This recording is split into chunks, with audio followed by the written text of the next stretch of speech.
Of the Music Dreams USA Radio Artist Spotlight Show with your friend Russell K. Thank you so much for joining us. And we have a special guest all the way from the UK. Michael J. Cresswell is in the house. We're going to find out about him, his musical journey, what he's up to right now, and is he working on any songs? And we'll talk about. He used to be a DJ, so actually one DJ interviewing another one. So that'll be fun. And again, our show is being brought to you by Table of Mike Productions up in Asheville, North Carolina, Biker Bay Barber and Company, and Music Dreams USA Radio. Soon to become a 501c nonprofit radio station. That's right. We are now able to accept donations and all that good stuff. So just go to our GoFundMe account and you get all the information from there. So without any further ado delay, let's bring in our special guest. Mr. Michael J. Cresswell is in the house. Good morning. Well, I know it's good morning where I'm at. So what time is up in the UK? It's around about 5 o'clock. How are you doing, Russell? You okay? Good to talk to you. You as well. And welcome to the show. And thank you for taking time to be with us. And so let's kick off this show. Can you, like, for the people that are like watching now, we'll be watching a little bit later. Can you maybe share with them, how did you get into the music industry and what gives you the passion to carry on today? I got in the music industry when I was pretty young. I left to go and work abroad when I was probably 19-year-old. I got a DJ gig over in an island called Corfu, just outside Greece. And I started working over there as an amateur DJ, and then things progressed. And there for a good 7-8 years. I've become one of the top European DJs with European titles for mixing and production and a lot of things like that. And through contacts doing that, I then moved back to the UK and started following my dream of writing music and recording and producing music with the contacts I'd met through the DJing. So that was really how it all started. So what did the transition look like from becoming, a world famous DJ into becoming an artist? I mean, obviously it's two different birds, right? And so What did that transition look like for you? Well, as a DJ, I used to play songs that I like. I like the tunes. I like the melodies. I like the not so much. I was playing a lot of dance music, to be fair. So my heart's always been in country rock sort of music. As a writer, I've got a degree in music, so I studied classical, but also that's where I was writing from a very, very young age. The progression really it lasted all of about 5 minutes. I just loved just the way from production to writing and from writing to recording. And I'd met the contacts through working over as a DJ, and they invited me into the studio. Asked what I was all about because we're friends at the time. They said, "We've heard you write some music." I'd play them a few demos, and I recorded an album. And a year later, I was traveling over to Nashville and had a recording deal over there. So it was that quick, really, and just love for music. It could be DJing, it could be writing, it could be listening. So I just love for music. That's it's always been me, and hopefully it'll last. Was there a moment in your career when you look back and you said, wow, this is like really happening and this is where I need to be? This is no longer a hobby. This is my career. What did that moment look like for you? There's two moments in my life when that happened. First of all was when I was DJing, and from being just a bedroom DJ to DJing in a club in front of 5,000 people. That was massive. And then getting invited to some of the big festivals with some of the biggest DJs in the world in front of 40,000. And the music side, when I went over to Nashville, was being introduced to a guy who's produced over 50 of my songs, a legend called Dwayne Scott. He's a Nashville producer engineer, and he's produced ELO, Stevie Nicks, Wings, Leon Russell. And for this guy, the first time he sat down, asked me to play the piano, and I played the piano, and I played him a song called "Looking for an Angel," and the guy cried. And this guy had gold discs all over his wall. We'd been invited to stop at his house for 6 weeks, when we were recording through Wild Oats Records over there. And this guy, for the first time, someone actually believed in us as a writer. So yes, that was probably the big, huge moment that that started the self-belief when somebody else believes in you. And that this guy was an absolute legend in the world of music and production, and he liked little old me. So I mean, yeah, it was amazing. Wow. So let's talk about Nashville. I mean, you're up in the UK, and Nashville is obviously two different places. You know, what does that look like? You know, transitioning from the UK to Nashville, and as you just mentioned, Dwayne Scott, a very well-known producer, producing a lot of big-time artists, and now all of a sudden you're part of that family. What does that look like, Yeah. and how do you feel? It was, you know, well, I went over to Nashville just with my eyes just totally wide open. I went over there just to enjoy the experience. It was a guy called Steve Haggard, well-known producer over there as well, and he owns Wild Oats Records. He discovered me on the internet with some songs and asked me if I wanted to go over to Nashville to meet his team, and that's how it started. Went over there the first year, and through this guy, I met Dwayne, who was sitting in the crowd when I was doing a few small concerts, and he said, "I would love to produce for you. I know you're with this guy, but I would like to do a separate campaign through my label and through my friends and my colleagues." And to go to Nashville from the UK was amazing, because I was always just thinking about it. Just yeah, that's all I knew about Nashville. Yeah, cowboy hats, big huge boots, and I wasn't into that. I mean, I just turned up little over there. I turned up with me flat cap on and me t-shirt on. I mean, I'm not even really that good at playing the guitar. I'm a piano player, so everywhere we went there was all these open mics, and I could never play because I played the piano. So they eventually dragged the piano in for us, and that got a great reception, because there's not many piano players over in the likes of Nashville. But it's just a brilliant place. I mean, even if nothing had happened, I would have still had a whale of a time there, because it's just life. It really is brilliant. It's a lovely place. Oh, I know. I hear you. I love Nashville. It's a great place, and it's obviously the music capital of the world. And the fact that you had the chance to go down there and experience it for the first time. Yeah. Speaking of experiencing, let's talk about your songwriting.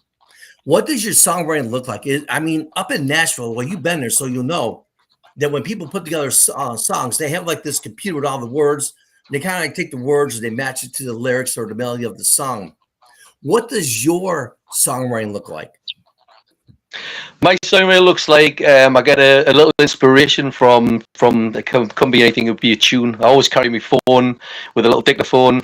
I may get a melody. I may get some lyrics, and then I'll probably spend 2 days locked away in my home studio, because we've got a house in France, Le Mans, and I've got a home studio there. So especially when we're there, I just lock myself away for 2-3 days at a time, and I'll bang away at the song. But Nashville it's very formal when it comes to songwriting. They mainly play with charts, so you know your charts. If you know your charts, it's a pretty easy way of playing. So you can join in with anybody. Not many people can play charts. I'll say that, but you play with the country feel, but a chart will tell you exactly if it's a 1 C, it'll be in a chord of C, it'll be a C, a 4 will be an F, and a 5 will be a G. So you have to just play around that. The musicians over there are world class. I mean, they're really on. To be involved and play with them guys, it really scared me, because these guys, they don't think about it. But over the years, they've taught me so much. So now I'm involved with them. But I'm teaching them some stuff now, because they don't just play charts now. They play Michael J. Creswell sort of off the cuff sort of piano playing, which is, I don't think about it. I just play it. And I don't care if I make a tough note. That's what I like about live music, and I like about productions as well. Just keep it real rather than keeping it exact 1, 2, 3. Oh, there you go. So since we're talking about music, I mean, you've written hundreds and hundreds of songs. Now, of those songs that you have written, is there maybe one or two that really stand out to you the most? If so, which ones are they, and why are they stand out compared to all the other songs you've written? Well, there's one song I wrote which went #1 in Europe, and it was a song called "Music in the Streets."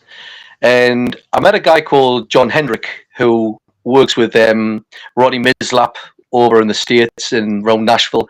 He's worked with Leanne Rimes, the guys. He's a world-class sax player.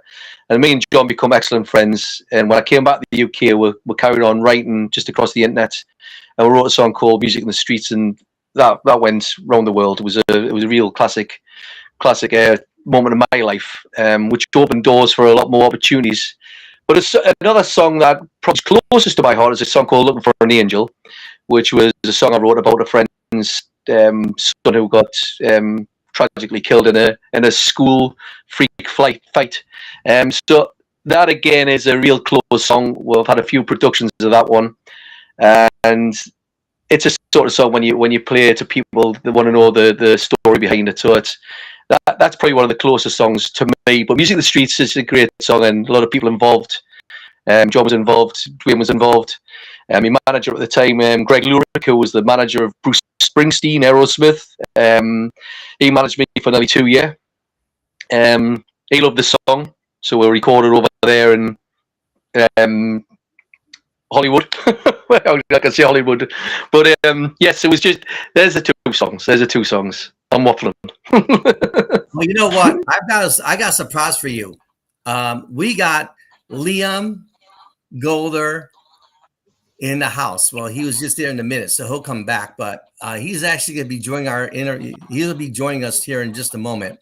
And so, but yeah, I forgot to tell you, when you come to the Artist Spotlight show, expect the unexpected. So we'll come back to Liam here in just a moment. But as we continue with our interview, okay, we're going to continue here in just a moment. There we go. All right, there we go. So we're going to do this, do that, do this, do that. All right, there you go. There we go. Yeah, so let's continue with our show. All right.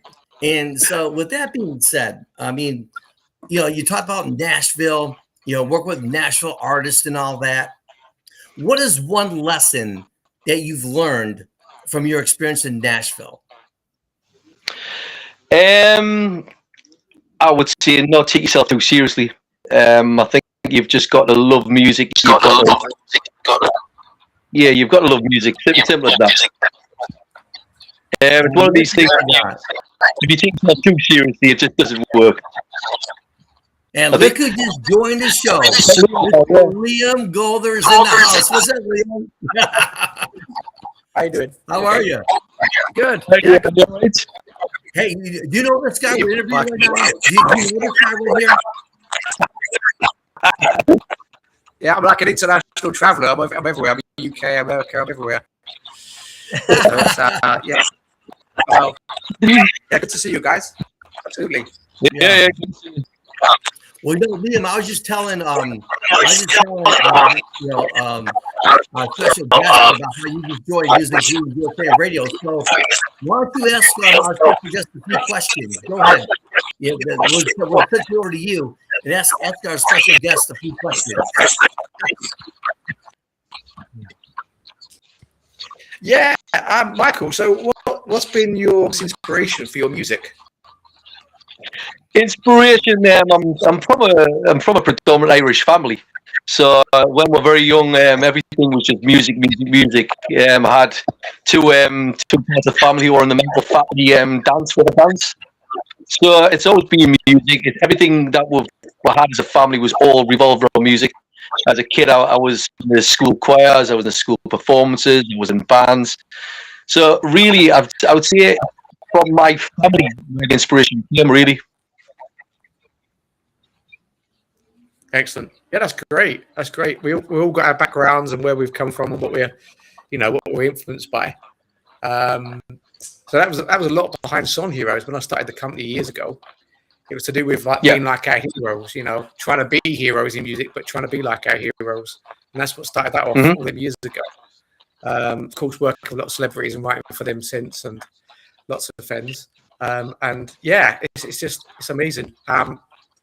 As you say about the Irish background, I've got Dublin background as well, from Ireland. So I've got family history and DNA from Dublin and Ireland as well, around the UK. Yeah, so it's a mixture, but I'm working with an Irish guy as well, who's a chart guy. Worked with like Ed Sheeran and Ella Henderson and all these sort of people. Teddy Swims, a lot of recent people on tour. Nice. I was talking to him yesterday, and we're going to be writing songs together as well, and doing a lot more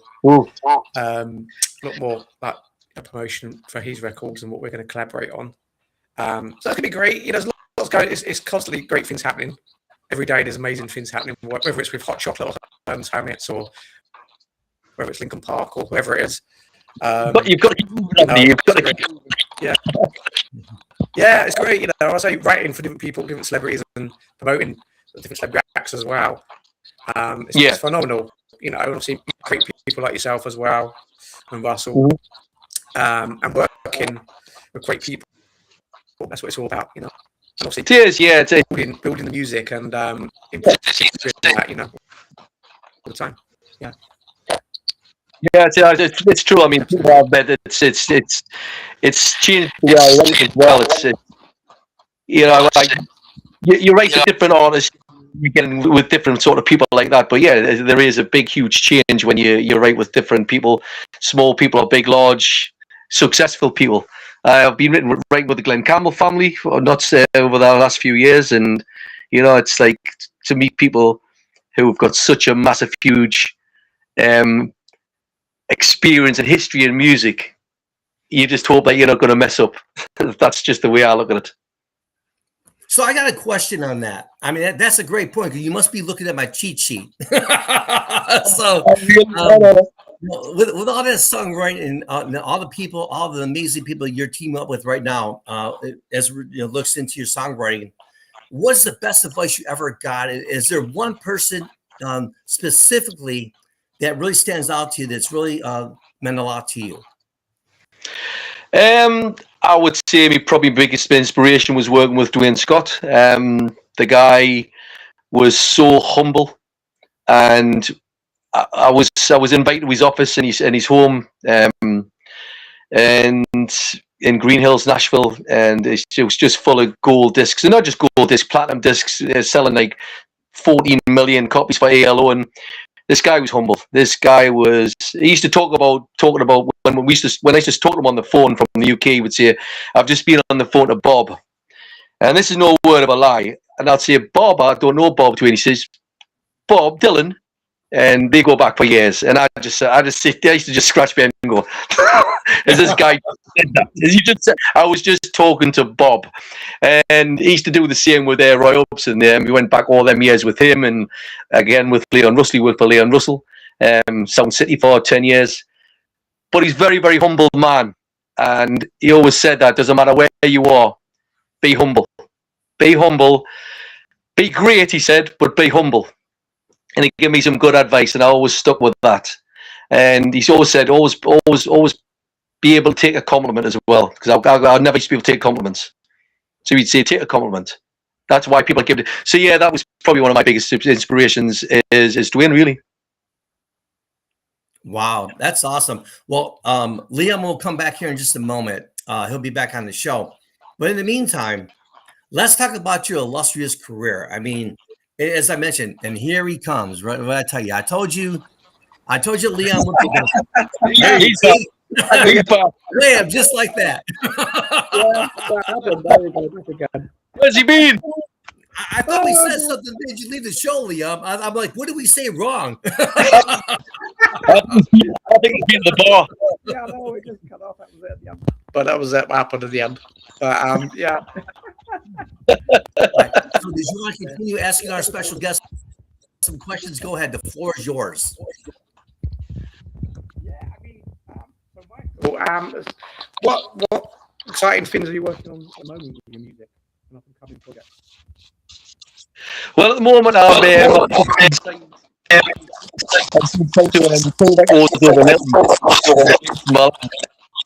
I got a whole load of new songs recorded next year with them.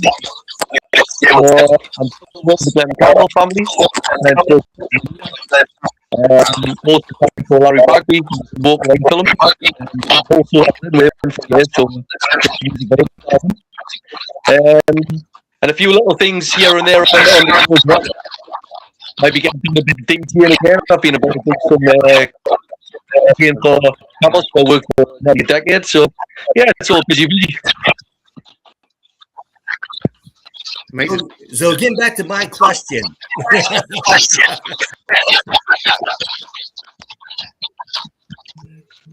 During your memorable, during your career, is there any moments in that career that really mean a lot to you? What moment was that, and why was it so memorable, even as of today? Right. I think it was when I was over once again. After I was the first time I'd been there, and I was playing the Commodore Grill, and I sat down on the piano and I played "Looking for an Angel," which is a song that I wrote playing for a friend's son who passed away.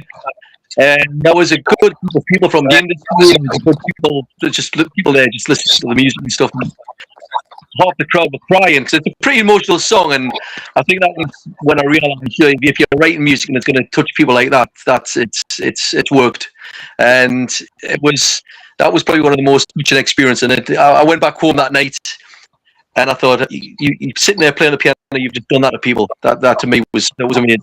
There was no big band behind. There was just me sitting playing the piano and totally raw naked. And if you can accomplish that, then I thought, well, if nothing else happens now, it doesn't really matter. So that was a big win for me. Wow, that's awesome. And so, Yeah. so before we come back over to Liam, I got one more for you. Who was in your musical career, right? Is there anyone? What's the best advice you've ever gotten? Sorry, say again. Sorry, Russ, I didn't hear you. Yeah. What's the best advice you've ever gotten from someone in the music industry? Well, people always say to me, if you want to do music and you want to make a very good living from it and become a millionaire, don't enter the music industry. Someone said that to me. You need to enjoy it. You need to enjoy your life. You need to enjoy the music.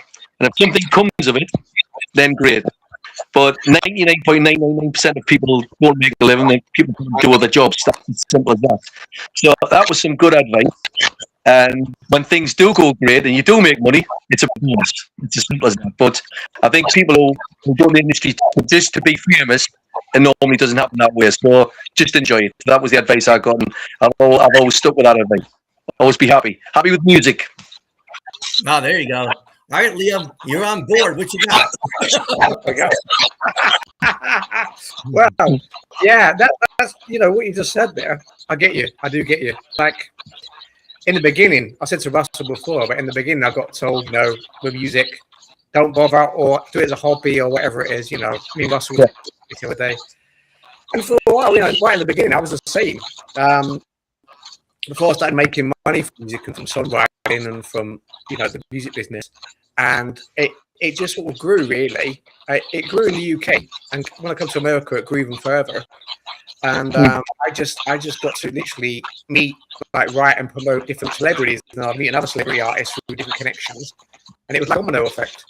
And so now, well over 80 celebrities that I've worked with, for writing or promoting, mainly promoting.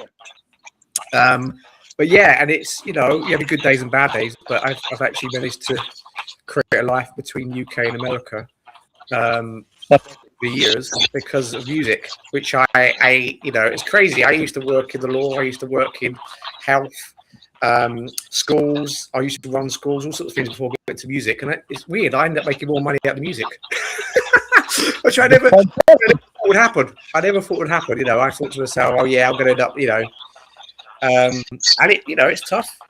But I write songs with the guy from Hot Chocolate or write with the guy from Herman's Hermits.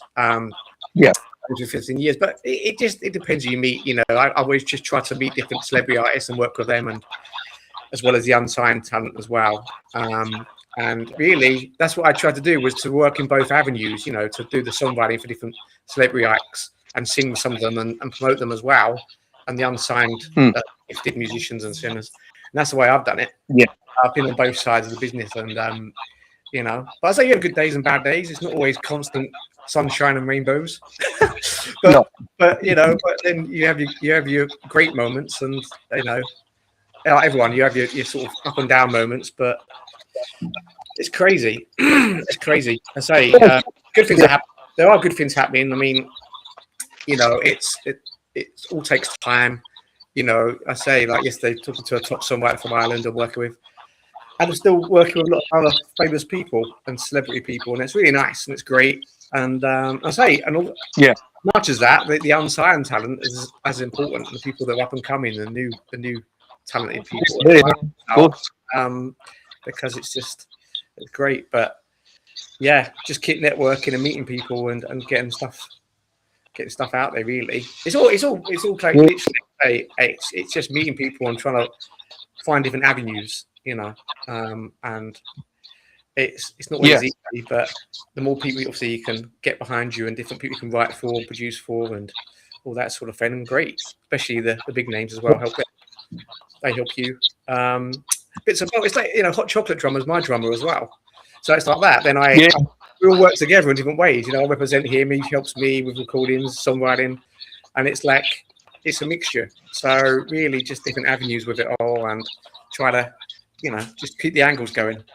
Dad, love hot chocolate. Absolutely love hot chocolate. Yeah. It's weird because my drummer worked. Real. I met the drummer and music director just through that networking, basically. And I was interested in what they were doing. Now they've come back. They've got, you know, plans for the future. Of course, all the other songs and all that stuff, and lots of new things, I'm sure. But yeah, you know. But I say, Herman's Hermit guy, that John Somerton, I've known his producer. He's my producer. Been in the studio with him for many years, on and off. And he's been in lots of different bands during the Pacemakers, the Rubettes, Flintlock. I said to Russell before, you know, every time I spoke to John, the funny story was that he was in a different famous band every time I met him. I was like, what famous band are you this time? You know, it was crazy. Yeah, so it's funny, really. But, you know. I got a question for you guys. I got a question for both of you, actually. Yeah. And here's my question. The music industry has changed dramatically. Oh, yeah. So I want both you guys to chime in on that question. What are your thoughts about where the music used to be to where it is right now? Oh, yeah. Wow. Interesting. Yeah. It's changed a lot, Michael, hasn't it? I mean, you know, we're also in the crazy days of streaming now and all this craziness. Obviously, you know, CDs and vinyl still sell, despite what people sometimes don't think they don't. But I think that the way of buying music was better when people was going to a record store, just buy the music, you know, go and buy the album or singles rather than keep streaming. You know, I know people that I could do it. A lot of us could do it. We could go and get millions of streams, but where's it going to get us? You know, financially, where's it getting people? You know, this is the kid. It's killed the music industry without the fact. I mean, I released a song 2 years ago, and it got something like 6.3 million streams in the first 3-4 weeks because of the fan base in France. I think that equivalent to something like £12,745. It probably costs more to record this. Yeah, see, TV, of course, is the way to go, and obviously, Yep, Liam will be back. So, as we continue with that conversation about music, what do you think about the artists are actually transitioning into something different? Like, example, you know, Post Malone, Beyonce. And that list goes on and on. Those guys are in a different platform, and now they transitioned over to country. What do you think about that? I think, you know, I think it's one of these things that you'd be very egotistical as far as I'm concerned. If you're Beyonce and you're absolutely fantastic at country, why not? Why not? You know, it's. No, people didn't say when Carl Lewis decided to do the 100 meters, he couldn't do the triple jump. I mean, it's one of these things. Beyonce has got a huge, massive talent. There's no doubt about it. Is she a country artist? I would say probably not. I think she did it because she could do it. It's as simple as that. And you know, it's just like it's sometimes leave the country music scene alone and it's like Taylor Swift deciding she's a DJ and picking up a pair of headphones and stand there and pretend to DJ. That's a lot of that goes on. The Katy Perrys of the world stand there in front of all these festivals and pretend they're a DJ, and it's they're not DJs. But yeah, I think when it comes to taking music away from the country artists, then I think there's a line you shouldn't be crossing, and I mean that's up to them to do that. And their management companies are always going to push them to be the biggest at everything. And we've got an artist in the UK called Ed Sheeran, and Ed Sheeran is doing dance music, country music, rap music. He's doing everything. Ed's very, very talented, but sometimes you need to get a genre and stick to it. And if you want to go, everybody at one stage we're following the Michael Bublé, the swing. Everybody in the UK, all the big artists. Robbie Williams, swing with Robbie Williams, and then there was Rod Stewart, swing with Rod Stewart. Because at the time, Michael Bublé was the man that was knocking down the doors. So he was the one who was everyone was trying to follow. So that's what they did. But that's not for me. Yeah, I would agree with you. I mean, you know, if you're an artist, like stay in your own lane. I mean, you know, it just seems like, as you mentioned, right? All these artists, they have a talent in that one lane. All of a sudden, they want to go to all these different lanes and do all the experiment and everything. And yeah, I think that's really one of the reasons why the music has changed where it is today to where it was back in the day. Yeah. Would you agree with that? I totally agree with that. I think it's pretty. There's a lot of obnoxious people out there, and I just think when somebody becomes such a huge star, to then all of a sudden go and release 5 country songs and get 5 number ones, and then take over the likes of the legends just because you can. I'm quite sure Elon Musk, if you wanted to, let's be honest, could get himself a cowboy hat and don his cowboy hat and release some music and pay for a few million, 100 million streams and become the biggest country artist in the world. You can buy yourself into stuff like that, and I'm quite sure it happens all the time. But yeah, I agree with you. I think you should stay with what you're good at, and you're lucky enough to be there. Crossing over sometimes, it did offend a lot of people, and the likes of Beyonce did that.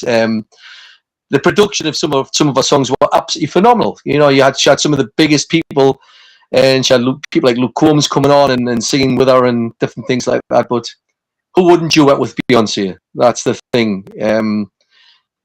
But I agree with you. I just say stay with your own genre and enjoy your success. Like her, huge success. Stay with that. But what you'll see. All right, so let's get you on stage now. All right, you're getting ready to go on stage in front of hundreds and thousands of people. Do you have any like pre-rituals that you do before you go live on stage? I always pray. I put a little prayer always every day. I get up, I say a little prayer, and every night I go to bed I say a little prayer.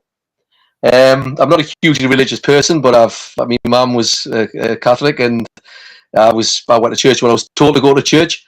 But I know when my mum and dad were very ill, I pray to God, and I always said to myself, I'll always do that, because it's no good just praying when things are bad. So I do that every day as a religious sort of thing to do. But yeah, when I go on stage, I'm not the sort of person who taps the top or nothing. I'll get a couple of coins, but I am pretty funny. I do have to have my own keyboard. I've got a lovely Korg keyboard with a piano, and wherever I go, I've got to take that with us. And sometimes it costs more than my ticket to go to say Nashville or to Spain or to France. It costs like say £1,000 to take the piano, and it cost me 400 to take me. Wow. But you know, that's one of the things I do. I carry me Korg wherever I go, especially in the studios. It has to be my Korg, and that's I'm not funny about that. It's just I just love that piano, and I just love the sound of it. So yeah, that's probably one of them, me Korg. Another question for you is, since you're already on stage, what's the craziest, funniest things ever happened to you? On stage, well, I once got hit on the head with a bass player. I can say that, which I nearly got a concussion. That's before I really had any success in music. But I remember going on stage with a band, and they were a great band. And this the bass guy was a real big lug of a guy. And I was standing there singing. He just turned round to say something to the drummer, and he took off my head off. He just boom. So yeah, that was pretty embarrassing. So I had to carry on singing. I sounded a little bit like Pinky and Perky. He rattled the wind out of his butt. Yeah, that was pretty funny. Wasn't funny at the time, but I can look back now and see it's funny. You know, it's funny you say that. I was just watching YouTube the other day, right? Because I was like going back to YouTube and check out the bands, where they're doing everything. And you got some of these bands where if the guitarist or the bassist, if they make a mistake or anything like that, you know, the lead singer is going crazy on that person live on stage in front of hundreds and thousands of people. Very silly. Very, very silly. Live music it's called live music because that's what it is. It's live. And sometimes things go wrong. I mean, you want to see some of these world-class musicians who I work with over in the States, in Nashville. Some of these guys take 10 and 20 takes to get something down. You see these guys playing live, they never make a mistake. So sometimes things go wrong. And when you play live and your bass player or your drummer gets it wrong, you look very unprofessional if you start having an argument on stage and tell them how crap these guys are. It just doesn't, there's no need for any of that. If you're professional, you should overrate it, even make a laugh of it, have a joke about it. But don't get angry about it. No. Yeah, I mean, you guys like busting guitars on the stage, taking the microphone stand and nailing the guy that makes a mistake live on stage. It's like I'm like you. It's like I mean, you know, it took you all the hard work, everything to get to where you are, and now because you're there, what do you think you can do everything you want to do and think, oh well, I'm already here, and oh, they're not gonna touch me, and oh, this and that. I mean, I'm like you. It's like that. There's no place for that. I mean, music is this whole special showcase, right? Yeah, of course it is. I mean, we had a drummer I was doing some shows with, and he was trying to be clever, and his drumstick flew out of his hand and went halfway across the stage. So everybody stopped, and I just turned around and I joked and I says, "You had one job," and the whole crowd started going crazy. And I says, "Has anybody got the stick?" And the stick hit this girl in the side of the head, and she comes back with a stick and gives it back to the drummer. And we just laugh. And afterwards, we did a meet and greet sort of thing and sold some CDs and different things like that. And I remember them saying, you know, it's good the way that you guys did what you did on stage when that happened. But it wasn't. It was straight off the cuff. I literally just said, "God, you had one job, and look what you've done." But you've got to. Things happen. You're not just because you're a musician or you're a huge artist. You're an up-and-coming artist. It's still everybody's just. It's natural to make mistakes. It's just, unless you've got one of these huge productions like your Beyonce's, where if your vocal goes out, you've got another vocal that'll come in above all that. So. You know, these guys never make mistakes, and if they're going to sing a live song, they never sing a live song. So it's you know, if you're a real person, you're going to sing live, and if you do a mess up, never mind, celebrate. Let me ask you this: you know, there's a lot of talent out there, or let me rephrase that. There's a lot of undiscoverable talent out there right now as we're speaking, right? Yeah. And we got people watching now. We'll be watching later. What advice? I mean, obviously, we're like probably like 100 million artists, unknown artists would want to be right now, right? What advice would you give to them to get to where you are?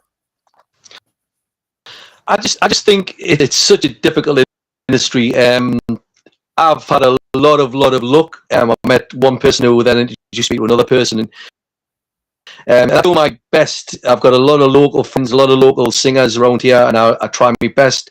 I've got contracts in the States. I do videos, and if I've got some free video time, I'll give them some free video time so they can get a promotion video for the new single. I've helped a lot of people, songwriting sessions as well, where I've introduced them to different people. After that, it's up to them. After them, once you've done what you can do, it's up to them after that. But there's a lot of luck in this industry. And there's a lot of broken hearts because of it. I've always said this: you have to do this industry because you love music, and if you really believe that you're going to become this very, very rich person, and that's the reason why you're doing it, 99.999% of people are going to get let down. So don't go into it unless you're prepared I'm not a feel, but not everyone's going to be an Ed Sheeran. Everyone's going to be a Michael Bublé. Michael Bublé was the lucky guy. The guy didn't write this song in his life, and he was picked up. And I wrote a song for Michael Bublé, and he toured the song for a couple of years. A song called "And I'll Dance," and that was a bit of luck as well because I'd written a song for an X Factor UK guy called Ray Quinn, typical to like American Idol. And I wrote a song for him, and he was signed to Simon Cowell's label. And he didn't take the song. He liked the song, but he was doing Dancing on Ice, I think. So we sent it over to Michael Bublé's manager, and they liked it, and they toured with it. So we made really good money and royalties from that. But you've got to be lucky. You've got to keep going. Don't take yourself too seriously. What's that? Yeah. As we wind on our interview, this morning, first of all, thank you so much for being here. And again, our show is being brought to you by Music Dreams USA Radio Worldwide and Table and Mike Productions and Bunker Bay Barber and Company. Is there anything you'd like to share with our audience or watching now? We'll be watching later. I just think just be happy in life, be happy in love, be happy in life. Enjoy what you've got. Don't take nothing for granted. Simple as that. Just enjoy what you've got. I'll keep plugging away. I'll keep working, and I'll keep writing. And if people like it and people keep streaming or buying it, I'll keep doing that. And that's as long as I'll keep going as long as people like it and people want it. And that's people who want to follow me in this industry and they want to do either DJing or writing or performing or session work, whatever you want to do.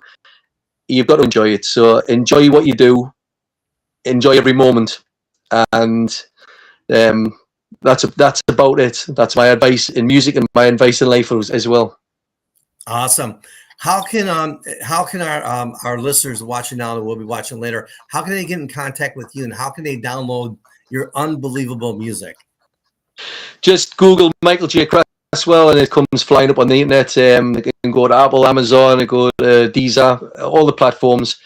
Music's in quite a few shops over in France, same in the States. Tilt record label that I'm signed to. There's lots of places, but if you just Google the name, all the music will start flying up there. So just if you want to give it a listen, if you want to give it a stream, you want to buy it, that'll be very nice. Thank you very much. And I hope you enjoy it. Let me ask a question for you before I let you go. Leon Golder, how did you guys connect? Do you know, it was one of these things. It was LinkedIn, and everybody's got their LinkedIn pages, and everybody's got contacts, and it was just something about him that I liked. I liked the look of his face. I think he connected with me first, and he asked to be friends and stuff, and then we just started chatting that way. I've worked with a lot of people. He's worked with a lot of people, and we said, why don't we just connect? Start doing some work together and let's see what happens. So yeah, that's going to be something down the line. Be nice to work with Leon on music, see what happens.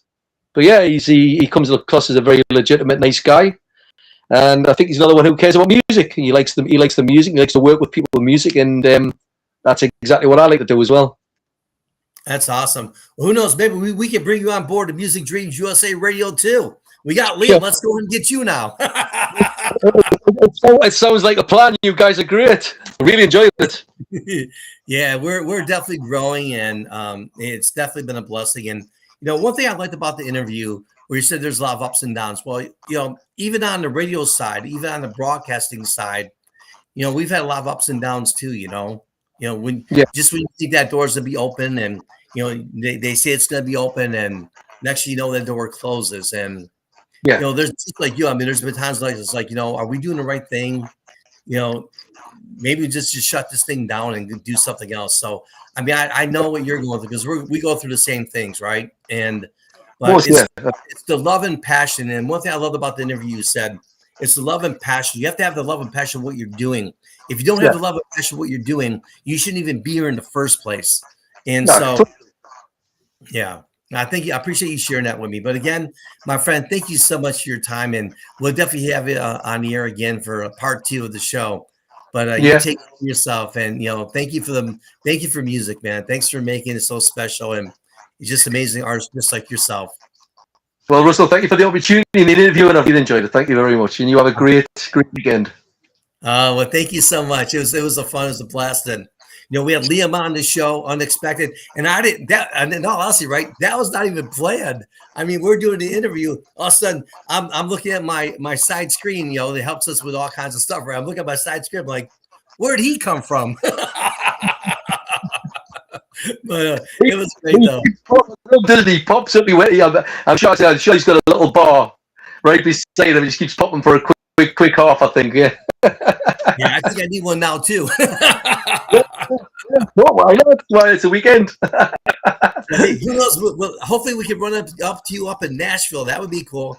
And if you're ever in Carolina, up in Myrtle Beach, we just opened up an office in Myrtle Beach. So if you're ever up in Myrtle Beach, let me know, and come and visit our office. We're growing like weeds right now. But my friend, yeah, it's been yeah. I want to go to Myrtle Beach. I'll definitely take you on that. All right. You take care. Enjoy your day. Thank you very much. You take care. Yes. Music Dreams USA Radio Worldwide. And we just got done with, wow, what an amazing interview that we had. And so, again, if you are an upcoming aspiring artist looking to get your name out there and you want to be on the Artist Spotlight Show, let us know. And we'd love to have you. And Music Dreams USA Radio, we are live in location. We just opened up an office in North Myrtle Beach. And if you're an artist looking to get your name out there, please reach out to us, and we'd love to work with you. As you can see, we had Liam on the show. We had Mr. Cresswell on the show. So, yeah, it was a great time, and we had some big-time artists to come and see us. So until next time, it is your friend Russell K. Reporting live from our Charlotte, North Carolina studios. This time, Music Dreams USA Radio. Again, our show is being brought to you by Table and Mic Productions. As I mentioned, Music Dreams USA Radio Worldwide, and Biker Bay Barber and Company. Until next time, enjoy your day. Thank you so much for watching. And do us a favor. Please tell your family and friends, if you know an artist, let us know. Speaking of that, we are taking the Artist Spotlight Show on the road. That's right. We just got back from Merle Fest 2026, and the Artist Spotlight Show was a huge hit. People absolutely loved it. And so, with that idea, we are now taking the Artist Spotlight Show on the road. And our show is simple. We want to get in front of many upcoming aspiring artists as we can to help them. You heard me on the interview saying that there's hundreds and hundreds of unknown artists have all the talent in the world, but they just don't know where to go. They don't know how to get their name out there. They don't know which door to open. We can help them. We can steer them in the right direction. That is what this Artist Spotlight Show is all about. As I mentioned earlier, we're a 501c company soon to be. And we'll be looking for donations and people that believe in our dream. They want to be a part of that. If that's you, you can send your request to info.musicdreamsusa@gmail.com. Again, info.musicdreamsusa@gmail.com. And, we'd love to speak with you. And so Myrtle Beach, where that office will be open up on or about like June 10th. We still got some last minute things we have to do to get the office up and running. Eventually, we're going to be going to Western New York. That's right. You're saying, what? Western New York? Yes. Western New York has a lot of very talented bands and artists. Just like Myrtle Beach, Tennessee, another market we're going to be hitting. Asheville, North Carolina, when we do our live podcast. That's right. The Artist Spotlight Show is going to be having live podcasts pretty soon. We team up with Table and Mic Productions. And we just did our first recordings last Monday. This coming Monday, we have a few additional artists that we'll be doing as well. And so if you're an upcoming aspiring artist, as I mentioned, you want to get your name out there, please reach out to me. info.musicdreamsusa@gmail.com. And we'd love to find out, what you're doing, what you're up to. Would you like to be a guest on our show? And we'd love to work with you. And that's all Lace and Grace from the Artist Spotlight show. And just to let you know, we're going to continue to bring you amazing artists. We're going to continue to have fun on these shows. Despite everything that happens behind the scenes, we have one goal in mind. The Artist Spotlight show is going nowhere. We're going to grow this. We're going to take it on a road. We're going to hit festivals. We're going to hit concerts. We're going to go to places where people are going to know who we are and how we can help them. Until then, ladies and gentlemen, it's your friend Russell K. Thank you for watching the show today. And hope you have a great rest of your weekend. And you take care. If there's anything we can do for you, please don't hesitate. Reach out to us. The studio, I'll give you our studio phone number, 980-704-6733, or, as I mentioned, the email, info.musicdreamsusa@gmail.com. Until then, once again, thank you so much for watching. Have a wonderful day. We'll see you next time on the Artist Spotlight Show. Again, being brought to you by Music Dreams USA Radio Worldwide, Table and Mic Productions, and Biker Bay Barber and Company. Take care, everyone.